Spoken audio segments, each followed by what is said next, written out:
If you want to be more effective in your work and in your life, and you'd like to have more confidence that you're meeting your intentions, this is where it begins. Welcome to Do Busy Right, helping you organize your information and manage your attention so that they work for you, not against you. We educate you and encourage you by discussing ways to be more effective, not more exhausted. Let's do busy right. Hi there. When I talk about task and attention management, I usually talk about wastes of attention. And I say there are three primary wastes of attention that I've been able to identify with my clients. And we'll run through them in order of easiest to deal with to hardest to deal with. So the first of the three is interruption. Interruption is external things in the world that attempt to get our attention, that try to capture our attention. The second one is multitasking.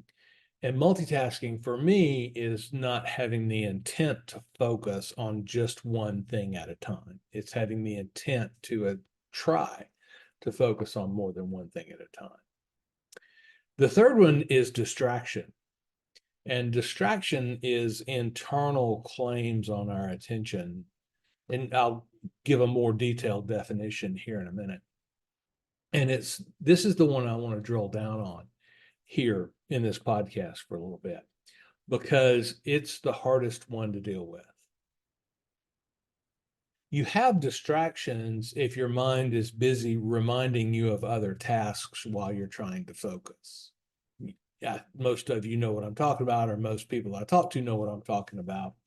You're writing a report or doing a spreadsheet or doing a presentation, you're creating something, you're down deep into your work, and your mind goes ding.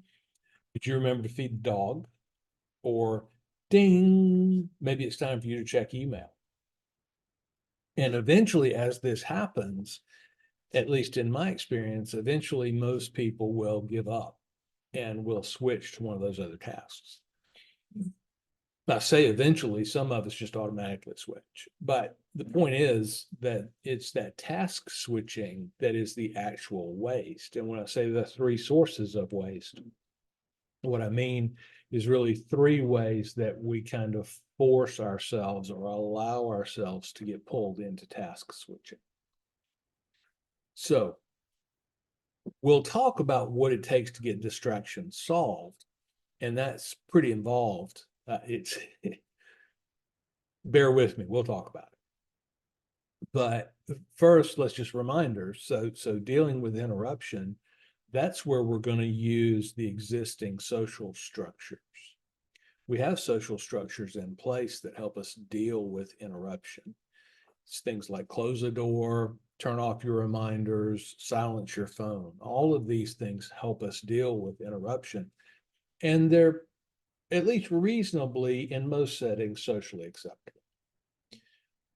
If not for long periods of time, then at least for short periods of time. So when we deal with interruption, that's this external thing, then we have the external ways to deal with that. And the second one is multitasking. Dealing with multitasking, I think it's just a habit.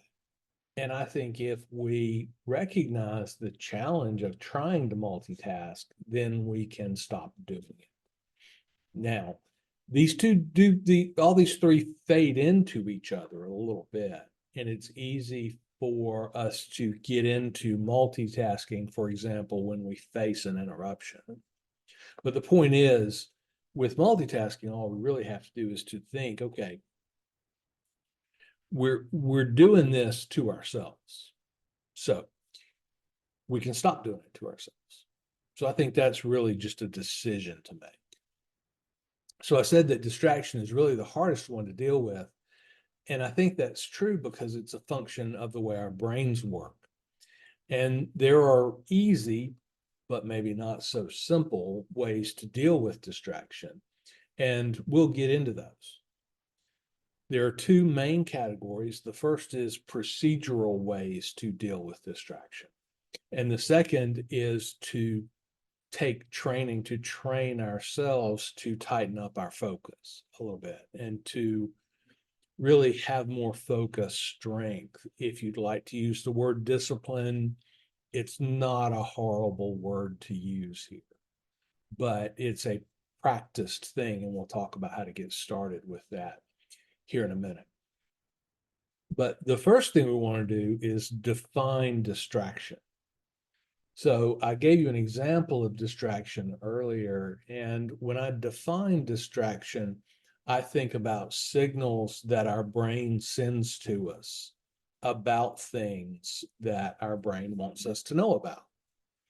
And these are things that really feel like they're coming out of the clear blue nowhere. But it's that internal thing that happens. And I distinguish that from interruption because we deal with it differently. There are no internal doors that we can really shut, at least in my experience, to silence that internal stimulus for a while, even assuming that we have the intent to silence.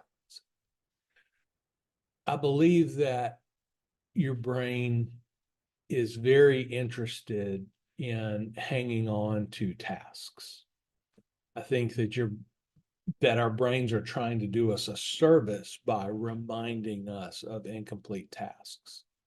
Now, whether we're born with this piece or we learn it or however that works, I really don't know, don't have an opinion about that particularly. But I do think it's might as well be considered an ingrown part of how our brains work, just a natural rhythm to things. And it's not bad per se. It's just that it is a cause of task switching, and task switching is a waste. That means that we want to try to manage it, at least for short periods of time. I don't think we want to silence it because it's too similar. Well, first of all, I don't think we should try to silence it because I'm not sure we can.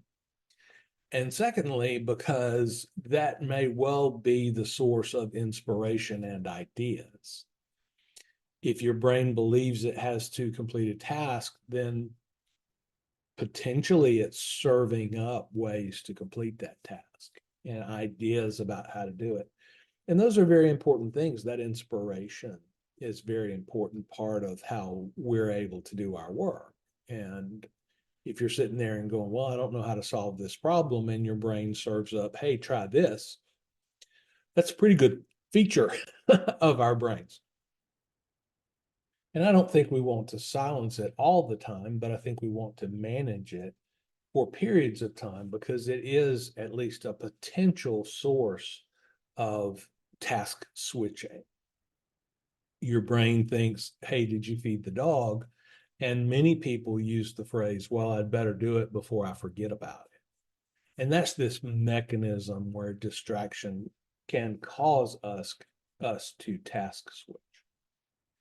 I alluded earlier to the fact that your brain is built or trained or whatever to hold on to tasks, particularly to hold on to incomplete tasks. A lot of times, if you stop in the middle of doing something, then your brain hangs on to it and tries to say, hey, when are we going to finish this? And there's been some psychology, some experiments that support that notion.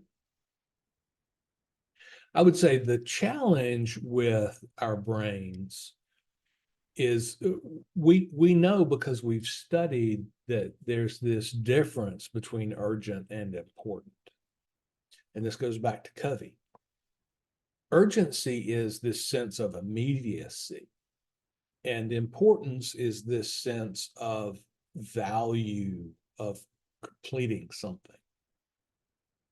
And those often are found in the same tasks. Many things in our world are both urgent and important. But many things only have one of those two qualities. And if we're stuck on urgent all the time, then our longer term plans don't bring value, don't bring fruition. We don't complete them because we're always working on the urgent things. And so part of the bigger attention management philosophy is to understand urgent versus important and not fall into the doing urgent things for the sake of urgency kind of trap. I believe it's true that our brains roughly work on urgency.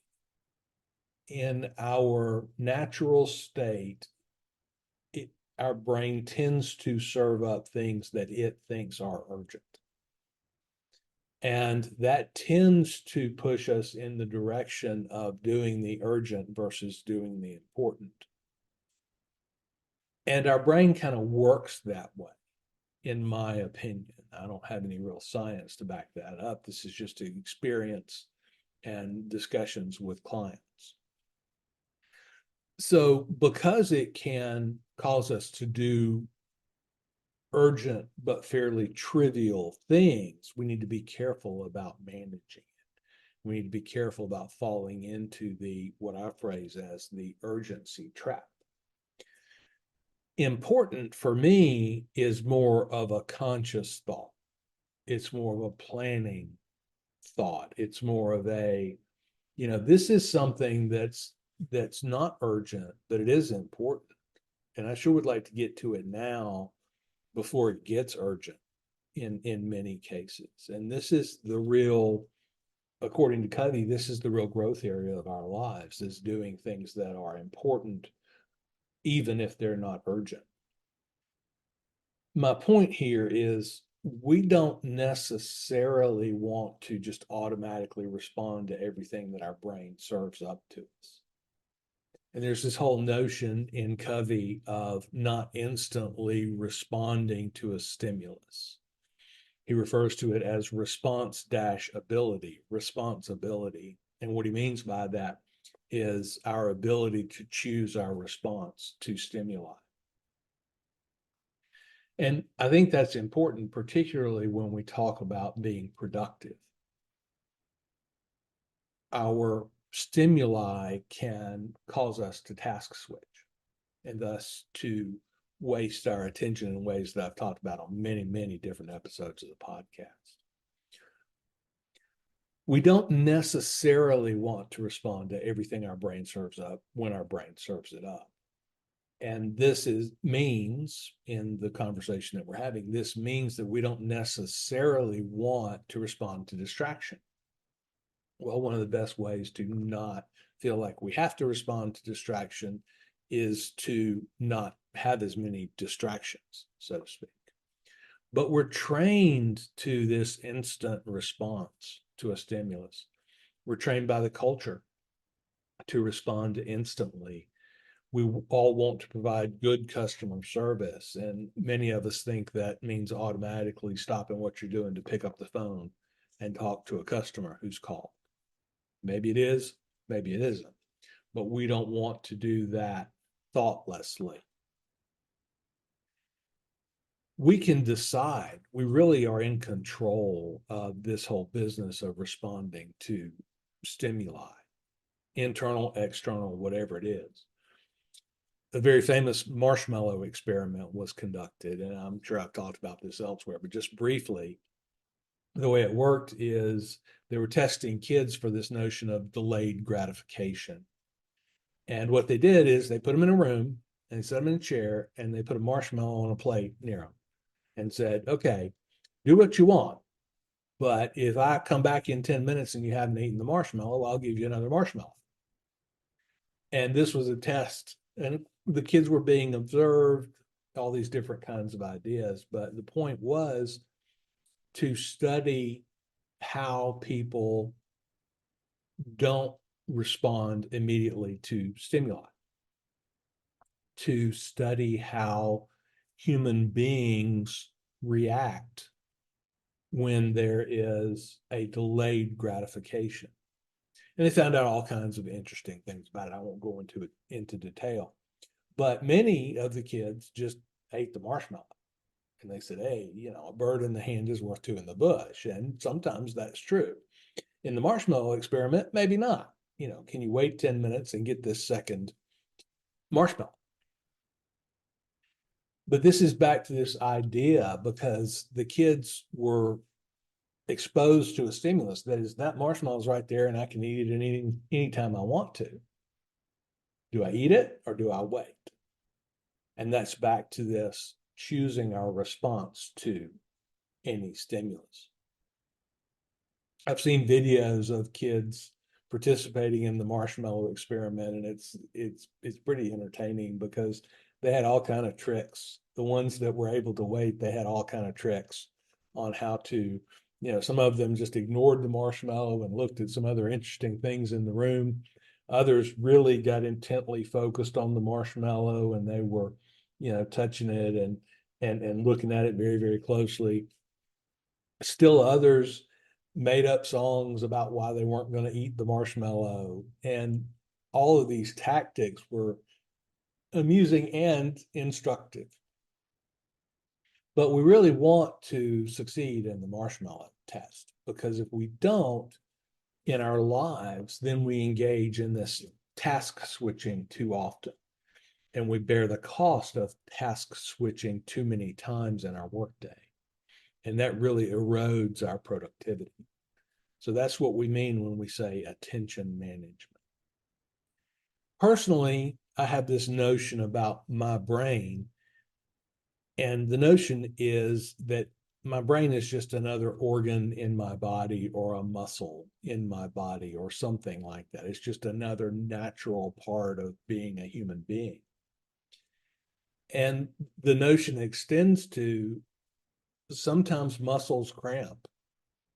Sometimes organs send signals that you don't want to pay attention to. Other times they send signals that you do want to pay attention to. But I conceptualize my brain as just another one of those things that serves up stuff. And sometimes it serves up stuff that's useful and good for me, and other times it serves up stuff that really is just noise. Sometimes when your stomach grumbles, it's because you're hungry and need to go eat something, and other times it's just grumbling.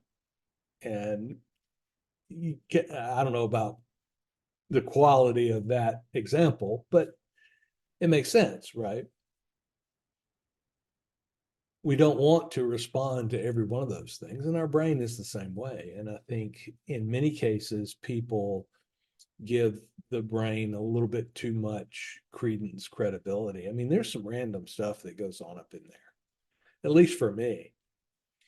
And sometimes it's like, hey, go look at the bird. And it's like, I don't need to do that. I need to do this. And for me, that mindset helps a little bit to say, okay, brain, I get it. I heard you. That's just not something we're going to do right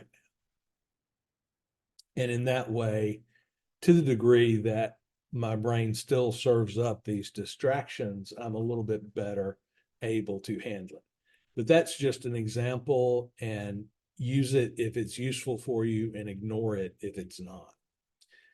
We're talking about distraction and trying to describe what it is and trying to set up some of the background for why there are effective ways to deal with distraction. And we'll get to that now. Remember, I said that there was a procedural component of dealing with distraction, and there's also sort of a philosophical way to consider and learn to deal with distraction. So we'll start with the procedural approach. The conception is, and I get this from David Allen, the conception is that your brain can only distract you if you store things in your brain. And by store things, I don't really mean memories as much as I mean, oh, I'm going to have to remember to do that thing. And to use our brains as this storage reminder mechanism, when in fact there are plenty of other really good tools to help us with reminders. And the more stuff we put in our brain and the more we hold it accountable to be our task reminder system, then I would say the more distraction we get. The more distraction we get, the more likely we are to engage in task switching. We want to deal with that. And one way to deal with it, and it has actually turned out to be very effective in my world and with my clients, we eject everything out of our skulls. tasks, thoughts, everything, get it out into an external system where you can deal with it more effectively. And just get things out of there. In the attention compass practice, we call this process capture.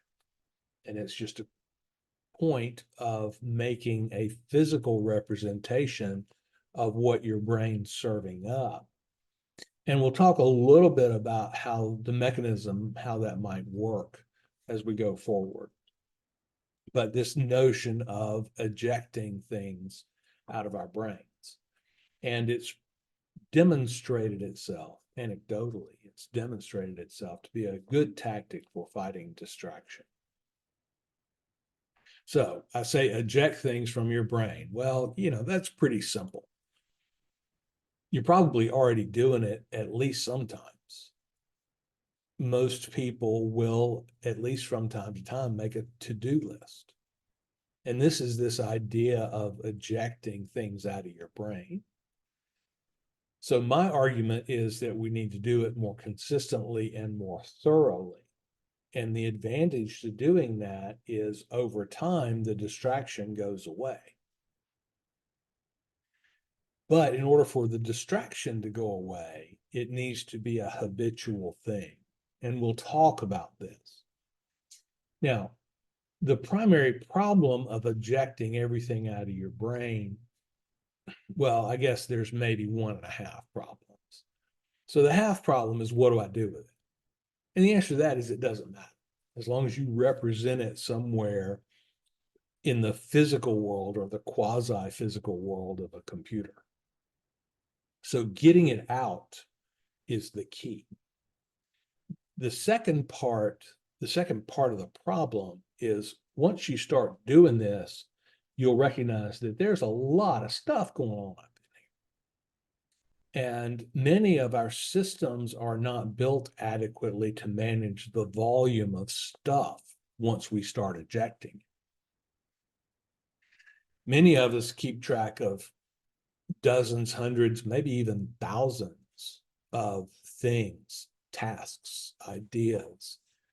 And if we start pushing those out of our head, then, well, suffice it to say that a piece of paper, even a legal size piece of paper, is not sufficient or adequate to hold it. And it's certainly not adequate to manage it. But it's not mysterious. We all do this from time to time as we get things out of our skulls so that we can deal with them out in the real world. There's even been some advice that I'm aware of when you're worried about something, take out a piece of paper and write it down. I think this is the core benefit of journaling. I think it's the mechanism where people find journaling to be so terribly effective, is we're taking things up here that are a little bit mushy and vague in our thought space, and we're getting them out into the world where we can deal with them effectively. Perhaps some evidence for this is the age-old story about programmers. And when a programmer has a problem that they can't solve, often they'll go talk to another programmer about how to solve it. And it's legendary in that line of work that by the time I get up from my desk and walk down the hall and get a hold of somebody and explain the problem to them, then the solution presents itself to me. And I don't even, I look at whoever I'm talking to and I go, it just came up, thanks, and walk away. But it's interesting how thinking through it in tangible ways helps. While it's stuck up here in our heads, a lot of times that's what I mean when I say mushy, is it's hard to think about in concrete terms when it's up there. But you start writing it down and it becomes clearer, and thus the solutions present themselves more readily. The point being that when we get it out into the physical world, there are advantages to doing that. And one of those advantages is that it's not up here as a potential distraction for us. So that's a problem. It's a lot of stuff to get out. And if you're gonna get it out, then you've got to deal with it effectively. Because if your brain doesn't trust your system, then your brain is going to hold on to things whether you want it to or not. So over some period of days, week, maybe a month or so, with a good system, your brain actually learns that it can trust the system, and it stops holding on to things, and it stops producing distraction. Now, it doesn't stop completely, and there's a slope to this curve. But typically, you'll find if you get an idea or a thought or a task out into the world and do this consistently, then your brain relaxes around that sort of thing. And thus, the number of distractions that we have decreases. And with fewer distractions, our tendency to task switch also decreases. So you have to train your brain, which means you need a system.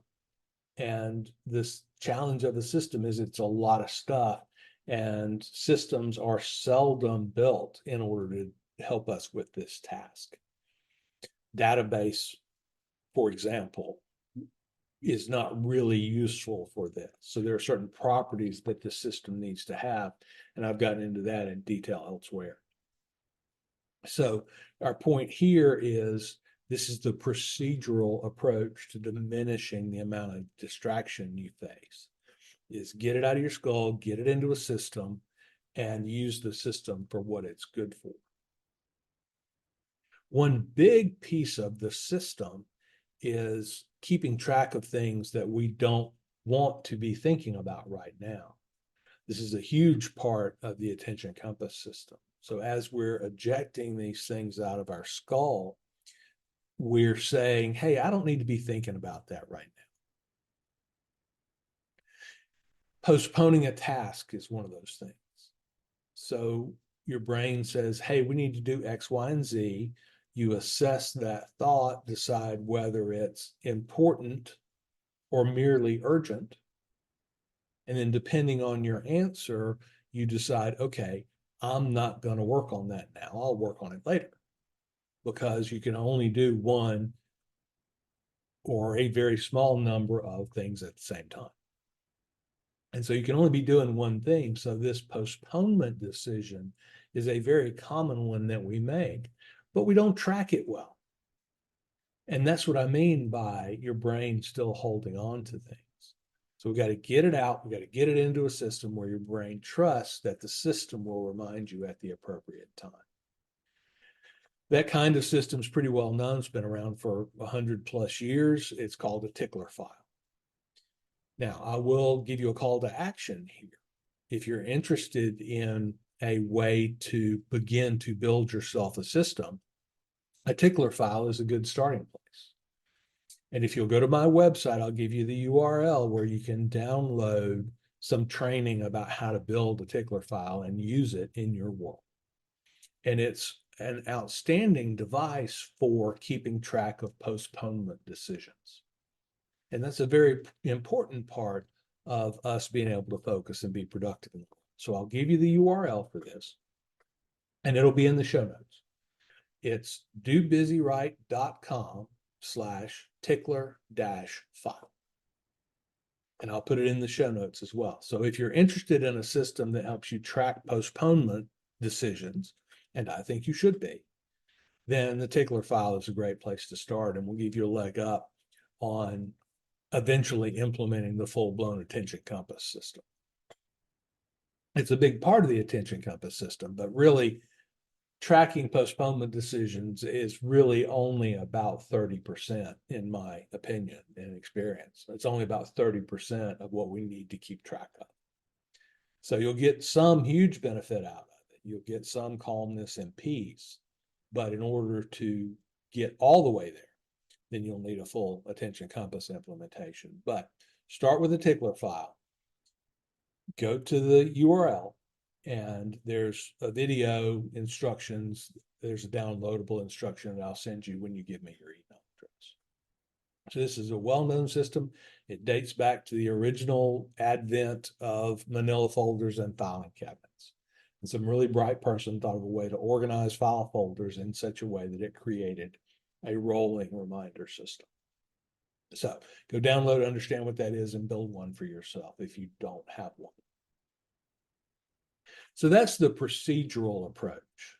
The procedure is we eject things out of our brain and we put a system in place to handle the amount and type of stuff that we're ejecting, such that our brain begins to trust the system and stop serving up distractions for us. I also promised you a more philosophical piece, more of a training piece to this. So we did the procedural approach. So let's think about the rest of the approach. And to start with, what I'll do is I'll try to give a working definition of focus. I've done some research in this area, and focus is one of those quasi-mystical things that people are trying to get their arm around. Anders Ericsson is one of the primary thinkers about this notion of focus, and I think that's the title of one of the books that he wrote. So what is focus? Focus, very simply, is putting your attention where you want it to be and keeping it there. So it's not mystical, I don't think. Now, if we try to define it in psychological terms, well, a lot of that stuff gets real mystical in a hurry.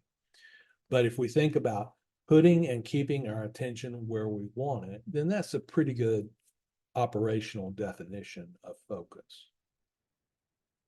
And of course, we want to do this because that helps us, again, avoid task switching. And when we can focus on something, we can make great progress with it. And you've seen this in your own life. Many people will talk about the focus that they get when they face a deadline. And that's when urgency and importance collide. And people, all of us know that, oh, we're going to have to work hard in order to meet the deadline. So let's buckle down and get to it. And I think what that means is, okay, we're going to focus. And that little bit of urgency, or a lot of urgency, depending on your situation, helps us in our focus efforts. I'm not sure whether or not we're born with the ability to focus. By that, I mean, do some people have better natural ability to focus than others? I think there's some evidence on both sides of that question, but I do argue that anybody can learn to do it better. It's one of those things that regardless of where you're starting, you can train yourself, I believe, to do it better. My evidence for this is our growing understanding of the notion of mindfulness. So focus and mindfulness are related in the sense that mindfulness is about learning to have your attention appropriately where it needs to be. And mindfulness training is a thing, and it's been shown to be very effective in terms of things like stress and blood pressure and these kinds of ideas. But focus and mindfulness are highly related in my mind and in my practice. The real key to mindfulness is learning to notice when your attention has wandered and to bring it back. And this is really kind of an interesting topic, so I'll spend some time on it. And then I'll have a very practical suggestion for you to get started in training yourself in mindfulness. When we're thinking about mindfulness and learning to notice when our attention has wandered, that's really challenging in my world. It's kind of like noticing the moment you fall asleep. It's really, I've never been able to do it. I don't know anybody that reports being able to go, oh, now I'm asleep. Now, it's the nature of the thing. And I think it's the nature of our focus as well. So our focus wanders. And then at some point later, we recognize, hey, I wasn't thinking about what I thought I was thinking about. I didn't have my mind on where I wanted it to be right now. So let me figure out how to pull my attention back to where I want it. And then that way, at a minimum, we shorten the duration of these times of mind wandering or letting our attention get away from where we want to put it. I think that mind wandering is a great thing when it's appropriate. I think that there's lots to be said about the practice of sitting still with yourself and letting your mind roam. But it's another thing that we don't want to do accidentally if we can avoid it. So we need to learn to notice more quickly when our attention has wandered and get better at bringing it back, because the longer our attention is away from our problem, the more likely it is that we have to rebuild, that we actually have engaged in mental task switching and have to rebuild whatever our mental model was of the problem we're trying to solve. So, to the concrete suggestion about mindfulness, I believe that reading is a very good ground level training in mindfulness. I don't believe that you need to enlist the aid of some Zen master in order to improve your mindfulness, particularly for people who have fallen away from the habit of reading. I think it's very helpful as a training exercise for mindfulness. And I'll back that up briefly. When you're consuming information, you're usually focusing. So you're usually engaged. It usually has your attention when you're consuming information. And that's great. Our goal, however, is not really focus in and of itself, intensity of focus, if you will. That's not really our goal at this point. Our goal is to learn to notice when our attention has wandered. So we'll practice consuming information, and with that in mind, we'll learn to notice when our attention has wandered. Otherwise, as I mentioned, it can be a little hard to detect. In order to make it easier to detect that our attention has wandered, we need to try to apply our attention for some duration, for some period of time. 10 minutes, 15 minutes, whatever it is. It doesn't have to be 3 hours, I don't think, but some number of minutes. And over that period of time, depending on where you are on the focus scale, over that period of time, you'll catch your attention wandering. It happens to me.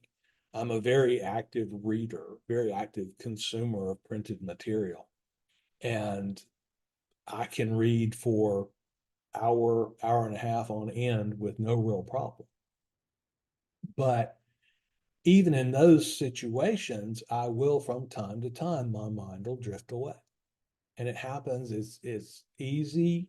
It's as easy as falling asleep. So somebody will use a word I'm reading, and the author will use a word that I don't really know very well.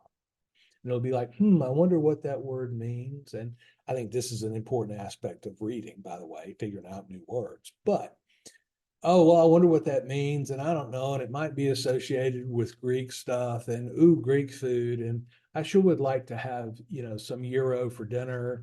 And next thing you know, I'm off the trail thinking about, what am I going to do for dinner?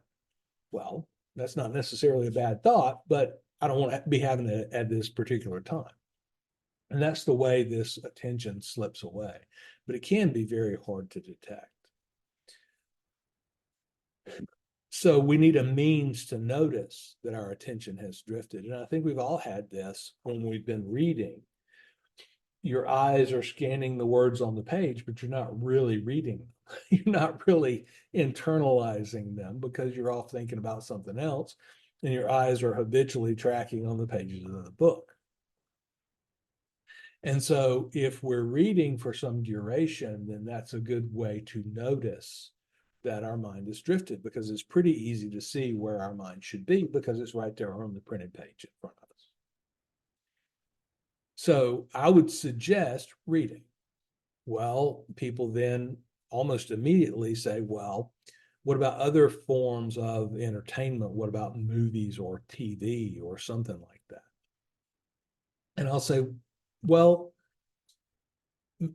movies and TV are entertainment. So in a movie or in a TV show, you can really detect when you've lost some of the story. And that's the good part about it. There's a storyline, and we all understand story. It's human nature to understand stories. So we notice that we've missed something in the story.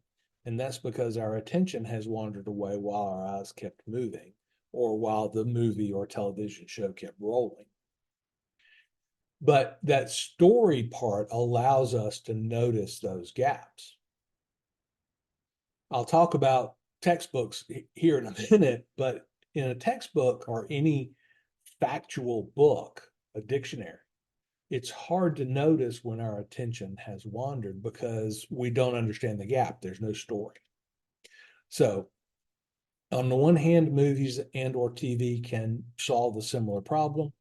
I will say that TV in particular is full of distractions, commercials, all kinds of things in television.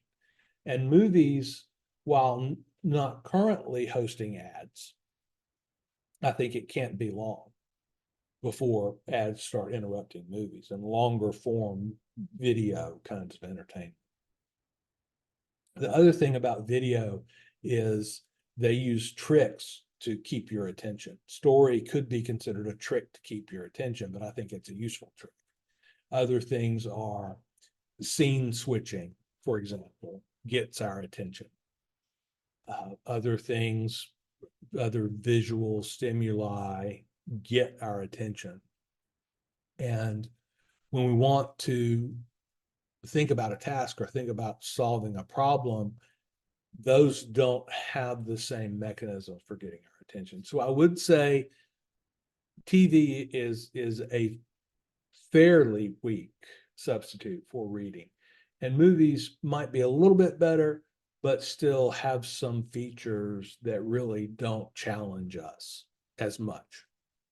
So I would suggest, if we can't sit down and watch a 90-minute movie from end to end, I would say that we probably do have some distraction thing going on. I'm not at all into talking about the ADD, ADHD spectrum. I'm not that kind of doctor. But the goal is to be able to focus. So that, I think, makes movies, TV a weaker alternative for this purpose than a book. So people go, well, okay, I buy that. I don't buy it. I'm going to watch TV and not read. Fine. Okay. But then people who say, well, yeah, okay, I see your point about movies and TV. They say, well, what about audiobooks? And I'll again say, there's nothing wrong with audiobooks, but I think they're a somewhat weaker training aid. And the reason is audiobooks only engage our ears. And humans are particularly sensitive to two senses. One is sound, and the other is visual. So when we're listening to audiobooks, there's not anything to occupy our visual. And thus our visual attention tends to wander while we're listening. If that weren't true, then we would all crash our cars trying to listen to audiobooks while we were driving. So it only engages part of our sensory envelope, if you will. And I think books give your eyes something to do. And I think that's critically important when we're thinking about audio books versus printed books. So in this idea of using reading as mindfulness training, I highly recommend printed books, be that a physical paper book or an ebook. so that you're there and have something to engage your eyes. And then you learn as your eyes engage whether or not your attention is also on that book or on that story. So, in my mind, the best piece of training is reading like you were taught to read. And by that, I mean a book, right? Whether paper or electronic, I don't think that one matters as much. Another suggestion here, and I alluded to this a minute ago, if you're using reading as a training aid for focus, I would recommend that you start with fiction. Because again, it has that storyline, that plot line that helps you understand, oh, I'm somewhere else in the story and I don't know how I got here. And that's the signal for you that your attention wandered for some period of time. So let's be very patient and bring our attention back to the part of the story that we recognize, because story sticks in your head, and then catch the storyline up to where we are, to where we got visually. So fiction's a great idea. Again, there are some mechanisms like plot, character growth, cliffhangers, these kinds of ideas about page turners. And these page turners can help you stay interested for longer periods of time as compared to probably nonfiction, and certainly as compared to textbooks. And I'll bang on textbooks here in a minute. So if you want to practice mindfulness, read more. Use printed books, paper or ebooks, and probably start with fiction. And in this way, you'll learn to watch your attention as it wanders, and you'll learn mechanisms for bringing it back. And then you'll learn to be able to focus over longer periods of time. And plus that, reading is, for most people, eventually an enjoyable activity. So that's the suggestion. And there are a couple of practical concerns. So the first is, remember that you're training yourself to focus. So do set a time period that you're going to try to meet, a minimum time period, if you will. I'm going to sit down and I'm going to read for X number of minutes. And you want to extend that number of minutes over time to train yourself in focus. If that's why you're reading, then that's what you'll want to do. There are plenty of other reasons to read. I get it. But if you're using it as a focus training, then you'll want to be extending that period of time. You probably want to, you may want to start small. 10 minutes, 15 minutes, whatever is a time period. Pick a time period that is a moderate challenge for you and try to work up to that, because we want a period of time long enough to see our attention wander and learn to pull it back. 10 minutes, 15 minutes, 20 minutes, whatever makes sense for you. I will suggest setting a timer for this, because as we focus, it's very hard to notice the passage of time. And that way you can outsource the stop time. And you don't have to be thinking about it the whole time that you're reading. And that helps with our focus as well.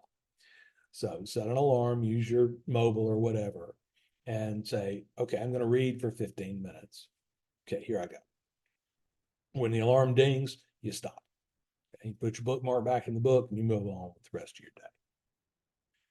Again, maybe start with pretty straightforward fiction, not terribly complex storylines.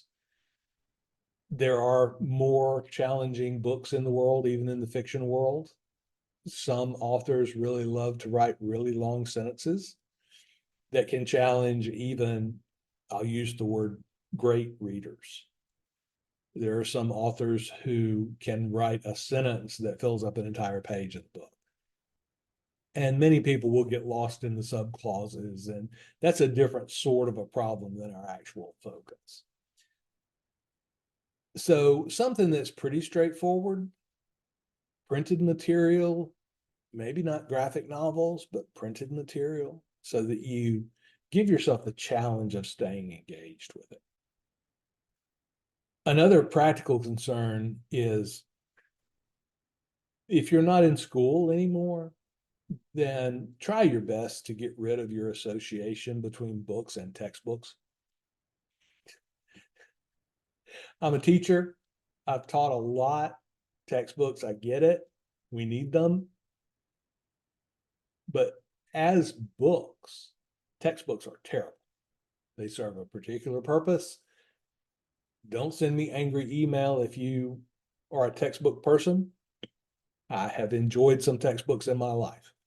But for our purposes here, textbooks don't serve the purpose. They're not intended for the purpose that we want to use. And a lot of people will come to me and say, hey, I read a lot during college and my reading is just used up.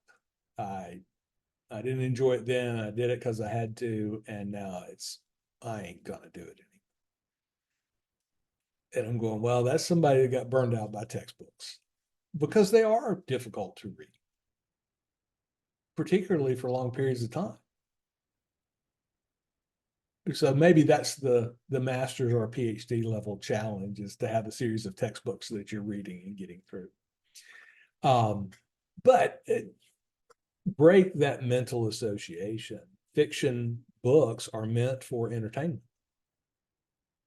and they can be used as these focus training tools. So if you have some, I'm going to make a joke here. If you have some PTSD around textbooks, I get it. And just recognize that they're a very specific single purpose kind of writing, and it's not intended for entertainment. It's intended for the delivery of information. Finally, practical things, get your reading squared away and then take on other mindfulness challenges. This notion of meditation as mindfulness, I think it's got some value to it, but you may not want to start there. So let's do our recap and we'll move on with our day. I would say, as a recap of the three that we talked about, these three task switching situations: interruption, multitasking, and distraction. Distraction is the hardest to deal with, but we know how to do it. So I would suggest that you go ahead and get started with some of these tactics. And there's two primary tactics. One is learn to eject things out of your skull, put them in a system. And the other is to practice mindfulness. And if you've never practiced mindfulness before and you're not a reader, then I would suggest that you start with reading. But get started, because we can deal with distraction, and it is a potential cause of task switching and thus wastes of our attention. In addition, if we're going to eject things from our skull, we need appropriate reminders. I think, and I've got a podcast episode on this as well, I think we're over reliant on alarm style reminders. And I think that some situations call for other reminder styles. And here again, I'll be an advocate for the tickler file, because it's not an alarm-based reminder system. It doesn't leap up at you when you're in the middle of something else and remind you. So that kind of, tickler file-based reminder system where you review it from time to time and take out what needs to be taken out, rather than something that is a constant source of interruption. So thinking about distraction, thinking about what a challenge it is, thinking about a couple of steps to help you deal with it, help you reduce the amount of distraction that there is in your day. That way we can focus better, put our attention where we want it to be, and be more productive in our knowledge work. I'll leave it there for now. This is Larry Tribble, Ph.D. Thanks for taking some time to improve your task and information management on the Do Busy Right podcast. The show is dedicated to helping you think about how to get better at working. And we do this by improving your attention and your focus. I believe that your work is not just about your job, but about all the tasks that you do to turn yourself, your environment, and your relationships into what you want them to be. What we're really talking about here is the underpinnings of becoming who you want to be. The primary way I help people is through coaching the Attention Compass process. Attention Compass is 4 workflows and a tool set that support our information, task, and attention management. I help people with big goals to build habits that put them in a position to achieve. We do this by eliminating wasted time and wasted attention. If you'd like to know more, you can find me on LinkedIn or go to dobusyright.com for more information. Have a good week, more effective and less exhausted. Do Busy Right.